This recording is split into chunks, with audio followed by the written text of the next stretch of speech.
জরিমানা প্রশাসন, অধর্ম প্রশাসন।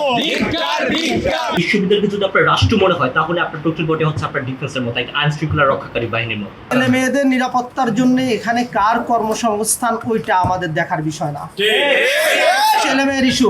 জরিমানা প্রশাসন, অধর্ম প্রশাসন।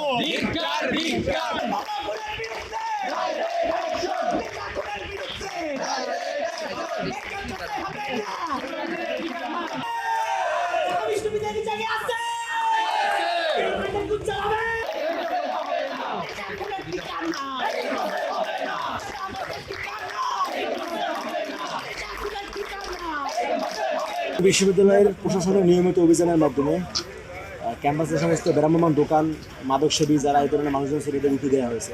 সো এদেরকে উঠিয়ে দেওয়ার পরে দেখলাম সন্ধ্যার দিকে আমাদের বিশ্ববিদ্যালয়ের কিছু বাম শিক্ষার্থীরা এই সমস্ত টোকাই মাদকসেবী যাদের উপর বড় করে ক্যাম্পাসে মাদক সাম্রাজ্য বিস্তার হয় এই সমস্ত মানুষদেরকে জড়ো করে ক্যাম্পাসে মিছিল করতেছে। এটা তো কোনোভাবেই কাম্য না যে একটা বিশ্ববিদ্যালয় ক্যাম্পাস, এটা তো কোনোভাবেই কোনো মাদকসেবীদের আস্তানা হতে পারে না।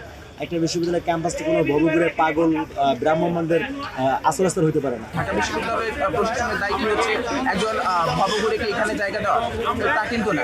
ঢাকা বিশ্ববিদ্যালয় ক্যাম্পাস যেরকম হওয়া উচিত, আমাদের যে প্রাণের দাবি সেটির বিপক্ষে বাংলা আজকে যেটা করেছে সেটির বিরুদ্ধে আমরা প্রতিবাদ জানাতে আজকে এখানে জড়ো হই। রোকেয়া হলের একজন ফিমেল স্টুডেন্ট, তিনি আমার সিনিয়র, তিনি চাকরিতে এসেছেন। তো আমি বললাম যে আপু কী সমস্যা, উনি জাস্ট কাঁদতে কাঁদতে মানে কেঁদে ফেলেছেন, রিক্সা দ্বারা তিনি হ্যারাসের শিকার। আপনারা আমাদের ক্যাম্পাসের ছাত্র, অনেক দিন থেকে স্যার ক্যাম্পাসে ভবে ঘুরে পাগল নেশাগ্রস্ত তারা হলো আমাদের ক্যাম্পাসে করে থাকে এবং বিভিন্ন ধরনের ক্রাইম তারা করে থাকে। আমাদের ক্যাম্পাসের মধ্যে আমাদের অভিযোগ করা হচ্ছে কোনো ধরনের প্রমাণ ছাড়া, সেখানে বিশ্ববিদ্যালয় প্রশাসন কি করতেছে? আমার কথা হচ্ছে যাদেরকে বারবার বলার পরেও যখন মিছিল হচ্ছে তখন বলা হয়েছে স্যার এই সমস্ত মাদক সেবীদেরকে নিয়ে ক্যাম্পাসে মিছিল করা হচ্ছে এবং নেপাতে আমাদের শিক্ষার্থীরাই, তাহলে প্রশাসন তখন কি করেছে? বারবার বলা হয়েছে, প্রতিদিন তখন কইছিল তখন উদ্বাস্তুদের যে দোকানগুলো ছিল ভ্রাম্যমাণ দোকান, সে এগুলোর সাথে সংশ্লিষ্ট ছিল। লিড দিচ্ছে এই সবগুলা বাম বিভিন্ন সংগঠনের জড়িত। সো ভিডিও দেখে খুব ইজিলি শনাক্ত করা যাবে। যদি আপনারা শনাক্ত না পারেন আমাদেরকে বলবেন, আমরা শনাক্ত করে দিব।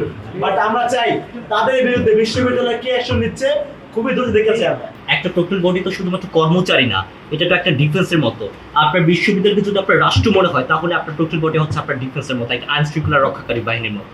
তো সেই জায়গায় আপনি 37 জন দিয়ে আপনি কিভাবে আপনার 40,000 শিক্ষার্থীর নিরাপত্তা নিশ্চিত করবেন? আপনি বলেন স্যার। তোমাদের কি কথা বললে আমার একটু বলার আছে। ছেলে মেয়েদের নিরাপত্তার জন্য এখানে কার কর্মসংস্থান ওইটা আমাদের দেখার বিষয় না, ছেলে মেয়ের ইস্যু। আপনারা যদি জানতেন যে আমার প্রক্টর স্যাররা এখানে আছেন, এই ছেলে যখন এসছে কম্পিউটার সায়েন্সের 4th ইয়ারের ছাত্র, আমি তাকে কোন ল্যাঙ্গুয়েজে কথা বলেছি? কারণ হচ্ছে আমি নিজে আমি ফিজিক্যালি গত পরশুদিন রাত একদম 4:30 পর্যন্ত কাজ করেছি, আপনারা কেউ কেউ হয়তো জানেন। এবং আপনাদের আমি খুব আন্তরিক ধন্যবাদ জানাবো যে আপনারা সেটার বড় একটা অংশীদার হয়েছেন। আমরা সাহস পেয়েছি, আজকে যেটুকু হয়েছে আমি এনশিওর করব যে ইনশাল্লাহ কালকে আমরা এদের ব্যাপারে অবশ্যই আমরা ফোকাস করব।